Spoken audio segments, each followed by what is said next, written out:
Bang, iPhone ni berapa bang? Oh ni, iPhone 17 Pro Max RM5,400. Oh, 5,400. Okey lah, saya bayar pakai kad boleh tak? Boleh? Sekejap. Alamak, dompet saya tertinggal dalam kereta bang.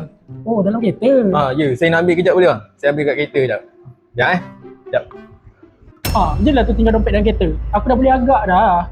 Kejap lagi mesti tak datang balik. Tak mampu cakap je tak mampu. Ni siap bagi alasan lagi. Okey bang, saya dah jumpa dah dompet saya. Saya bayar pakai kad bang. Boleh bang. Total semua RM5,400. Salah bang. 9,400 lah bang. RM9,400. Tapi iPhone 17 Pro Max ni RM5,400 je. Saya bayar dengan belakang saya. Belakang yang mana satu? Adik.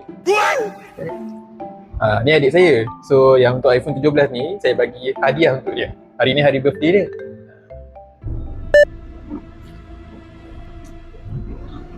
Okay, dah bayar kan? Dah bang. Adik. Okay, masih bang.